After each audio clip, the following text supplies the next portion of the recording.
Hello everyone, Radhe Shyam. कैसे हैं आप सभी? आई होप सभी बढ़िया होंगे। हम भी बहुत बढ़िया हैं।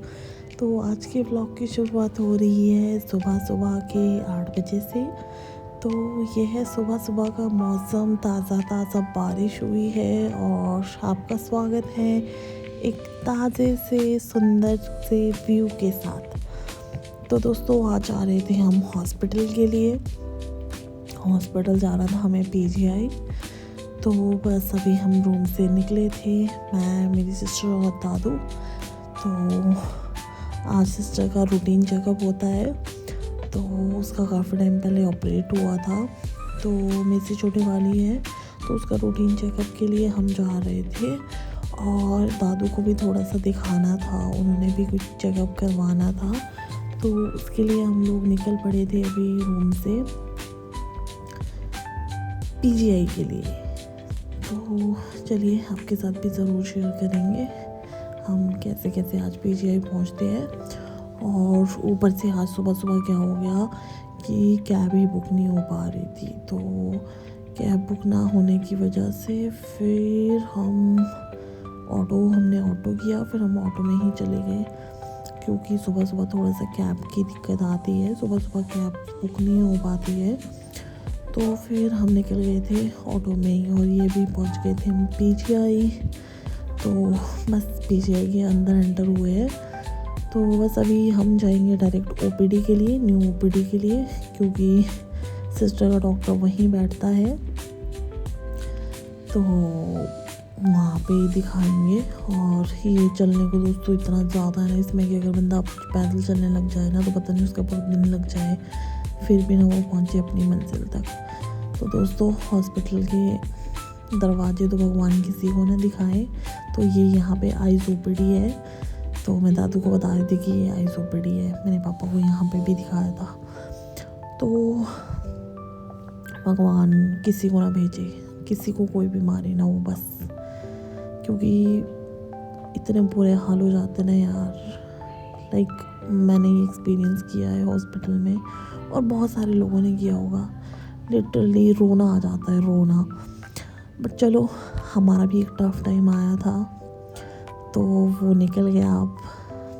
क्योंकि बोलते हैं ना, जिसके साथ भगवान है उसका कोई कुछ नहीं बिगाड़ सकता। तो हमारी लाइफ में भी एक टफ टाइम आया था, और वो टफ टाइम किस तरह से निकल गया हमें बिल्कुल थोड़ा सा भी महसूस नहीं हुआ, बिल्कुल भी। तो वैसा टाइम भगवान किसी को नहीं दिखाया। ये पहुंच गए थे अभी हम ओपीडी के लिए। तो यहाँ पे लगना पड़ता है बहुत लंबी लाइनों में। तो इसके बाद सुबह खाना खा के नहीं आए थे, तो हम लग गए थे खाना खाने यहाँ पे कैंटीन में आके, क्योंकि चेकअप हो गया था ऑलमोस्ट पूरा। और आज छुट्टी भी थी, तो छुट्टी की वजह से ओपीडी हाफ डे थी, तो आज थोड़ा सा रश कम था। तो ये तो इस टाइम सब लोग जो वापस चले गए थे, तो खाली खाली सा लग रहा था। अदरवाइज़ यहाँ पे पैर रखने की भी जगह नहीं होती है यार। लिटरली जो आया होगा ना पीजीआई, उसको पता होगा कि कैसे हाल होते हैं इस हॉस्पिटल के। तो लकीली आज छुट्टी थी, तो उस वजह से हम टाइमली फ्री हो गए और हमने खाना खा लिया। तो अभी हम जा रहे थे वापस रूम के लिए।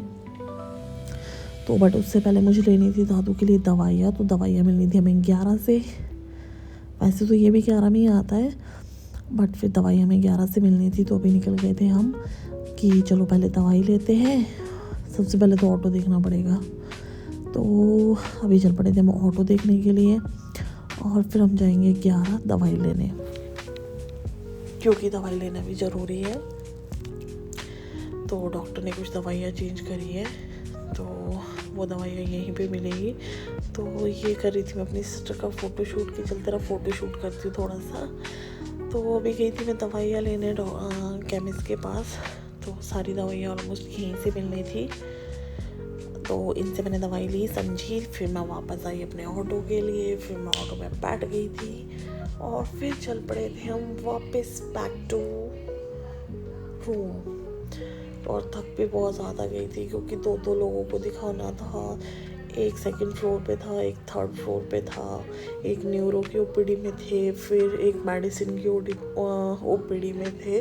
तो इधर भाग दौड़, उधर भाग दौड़, एक तो नंबर ही नहीं आता है वहाँ पे। मतलब ना कि अपने नंबर के लिए ऐसे वेट करना पड़ता है जैसे पता नहीं क्या है यार, सीरियसली पता नहीं।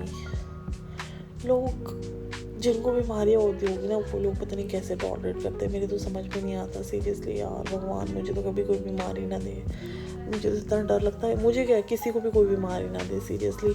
और ये हमारे चंडीगढ़ के नज़ारे देखो, मज़ा आ जाएगा आपको देख के भी। कितना सुंदर है चंडीगढ़, बहुत ज़्यादा सुंदर। मतलब क्लीन सिटी के नाम से भी जाना जाता है, पर अब तो सच में बताऊँ मैं तो उतनी सफाई रही नहीं है चंडीगढ़ के अंदर। बट फिर भी अभी भी ऑलमोस्ट काफ़ी ज़्यादा है। तो फिर ये मैं बोल रही थी कि चलो देखो फ़ोटो खींचते हैं। तो ये उधर को देख रही थी, मतलब ये हमारे कैमरास की साइड देख ही नहीं रही थी। तो दादा उसको बोलते अबे देख ले, ड्रामे कर रही है वो फ़ोटो खींच रही है तो देख ले उसको। और वो जान के नहीं देख रही थी, वो हमें परेशान कर दी, कह रही थी नहीं देखोगे तुम, कर लो जो करना है तुमको। तो बस हम देखो भी ये रूम के बाहर पहुंचे थे, और जैसे ही हम पहुंचे और ऑटो से उतरे वैसे ही बारिश हो गई। तो फिर हम बारिश से बचने के लिए एक दुकान के सामने खड़े हो गए थे कि रुकने देते हैं बारिश, उसके बाद चलते हैं। तो थोड़ी सी बारिश रुकी, उसके बाद हम रूम गए, और रूम पहुंचते ही दोबारा से बहुत तेज़ बारिश स्टार्ट हो गई। तो आजकल की बारिश ऐसी ही है, पता ही नहीं चलता है कब स्टार्ट हो जाती है कब ख़त्म हो जाती है। तो हर जगह पे यही प्रॉब्लम आ रही है। और आजकल तो वैसे ही अब घास काटने का सीज़न स्टार्ट हो गया है, जो पहाड़ी लोग हैं उनको पता होगा। तो वैसे ही मौसम परेशान करेगा। तो बस इसके बाद मैं पहुंच गई थी रूम। तो मैं बनाने लगी थी डिनर, कि चलो सबके लिए डिनर बना लेते हैं टाइमली आज। तो अभी बना रही थी मैं तड़का। तो आज बना रही थी मैं जुगनी की सब्ज़ी, वो भी दूध वाली सब्ज़ी। बहुत अच्छी लगती है, बहुत टेस्टी खाने में। तो अभी मैं सब्ज़ी बनाऊंगी और आप लोगों को भी दिखाऊंगी कैसी बनाई है मैंने सब्ज़ी। और साथ साथ मैं सब लोगों के साथ बात भी कर रही थी कि हाँ ये वो सो। पता नहीं यार, ऐसा लगता है कि घर वाले ना 2-3 दिन के लिए आते, ऐसा लगता है पता नहीं कितनी सारी बातें ना कर ले, कितना सारा उनके साथ टाइम स्पेंड ना कर ले। सीरियसली यार, घर से दूर रह के ना क्या ही बताऊँ मैं, बहुत बहुत बुरा सा भी लगता है। और पैसा कमाने के लिए घर से बाहर भी निकलना पड़ता है। तो ऐसा लगता है यार कि बस यार काश घर में होते सब। तो ये बनाया था मैंने खाना, चपाती, अच्छा दूध वाली सब्ज़ी और रायता। ये मेरा आज डिनर था। सबको डिनर करा दिया था मैंने, फिर मैं डिनर करने लग गई थी। तो ये अभी मैं बैठी थी, तो ये हो रहे थे ड्रामे कुछ। तो ये देखो, मतलब इसका अलग ही चल रहा था, इसने गाने बजा रखे थे और इसने नाचने में जोर दिया हुआ था। ये हमारे घर का छोटू मंदिर। तो ऐसे कर रही थी डांस। तो यही था आज का छोटा सा ब्लॉग। आई होप आपको पसंद आया। मिलते हैं नेक्स्ट ब्लॉग में, तब तक के लिए बाय बाय।